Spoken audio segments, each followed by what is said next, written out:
So we were doing some little research. Not funny, actually. Well, you'll see. Kind of. But we were doing a little research on just keeping up with this coronavirus, how it's spreading, where it's spreading.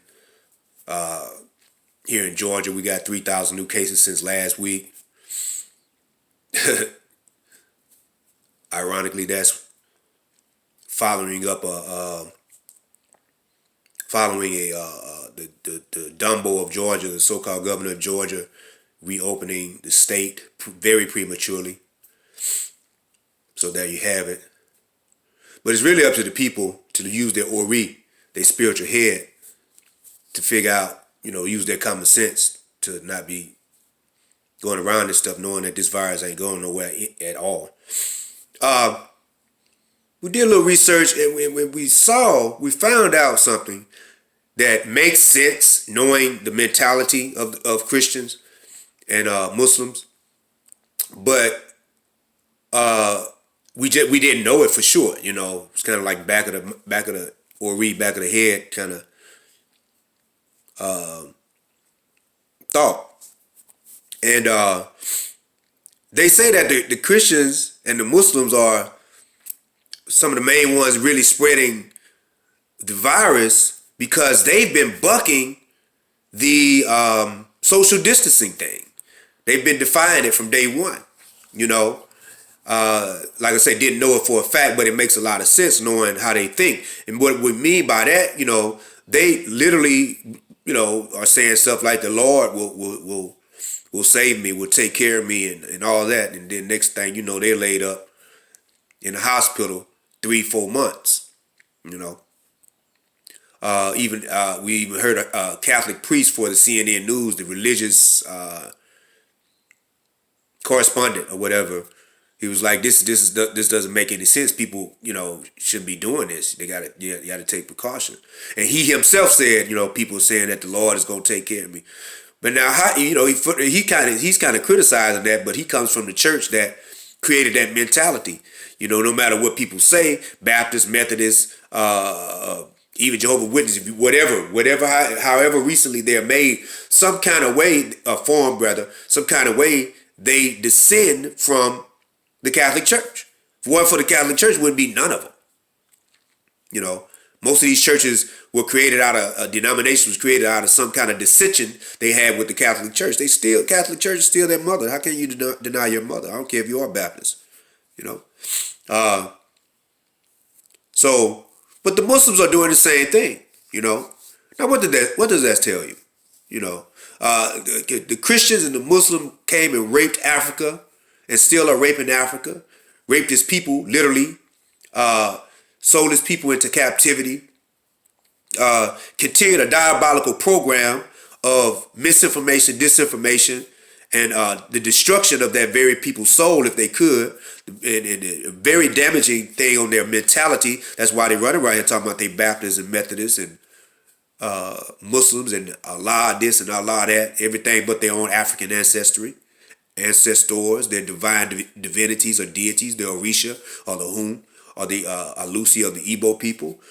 So they've done, so they've been infecting you for a long time. So now they are saying that the Lord is going to take care of them. They're going, gathering up at these churches and these mosques and bringing you more disease, bringing you spiritual disease by teaching that foolishness, bringing you physical disease, by bucking an obvious trend. You seeing what's going on, So this is bigger than just people just spreading disease. This goes with their mentality, their religious mentality, their anti-African often mentality, their culturalist mentality. When you don't have culture, you do stuff like that. And you say, well, the Lord will take care of it. Well, we see what's happening. When are we going to wake up? Seriously. This virus, things that's going on during this virus, and I know a lot of people are not looking deep enough into it. They're not really seeing the bigger picture, but I'm trying to show you the bigger picture. And some other people trying to show you the bigger picture. This should be an opportunity to, on one level, get your business game up, because you see how they cut your jobs. But two, it should make you think more about what you believe in. The Lord to take care of. Then 3 people died in the church. Forgot the name of that church. They was like, forget that, we gonna gather. 7 at another church. Just thought about it, in Texas. I think that first church we was talking about, the 3, it was Holy Ghost Church, and it might have been in Texas also. So, looks like the Holy Ghost is infectious. Wake up, African people. Return to your roots. Be African. Re-Africanize yourself. Now, I know that's a process. It's easier to be a Christian. It's just easy to say, oh, well, I go to church and shoot some Novocaine. That's what Malcolm X said. Malcolm X was like, going to church, listening to that preachers like Novocaine, going to a dentist. The dentist put Novocaine in your jaw and works on you, you think nothing is happening, feel anything. But then the Novocaine wears off. That's what church and Islam is. That's what Christianity and Islam, Judaism, and any other foreign religion is for African people. It's Novocaine. Now we're in a predicament where we see that Novocaine wears off quickly. Well, and we say we're talking, speaking it as a person that, no matter what, I'm still part of of African people. However, we have let go of the okie doke many years ago. That's what we're trying to get you to see. Doing the same thing over and over, not working. Not working. Get yourself together, re-Africanize yourself, study, have the epiphany. Have the epiphany. Let this virus be a positive, so to speak, for you to contemplate who you really are. A lot of you are taking the DNA test. You find out, it's interesting, a lot of people find out they're from Benin. And it's funny because people that know me personally have found out they're from Benin. My ancestry comes from Benin. I didn't take a DNA test. I used the Ifa Oracle to get a roots reading and several ancestor readings to tell me exactly where I was from, to tell me exactly what my name was, but my family name and clan name. And it's been verified.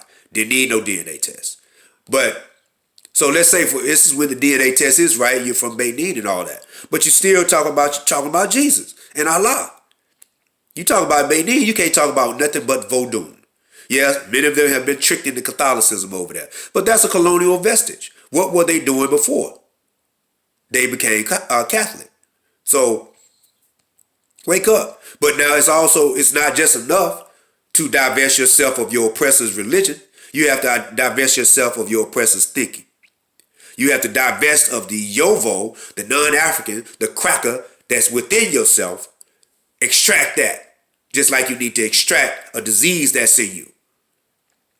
You see? Think about it. info@gunlodo.com. Gunlodo.com is also the monarchy's website, www.gunlodo.com. Restorationhealing.com is our publications. Think about it. It's time out to be playing the cultural children of this world where you built this world originally. Odigba.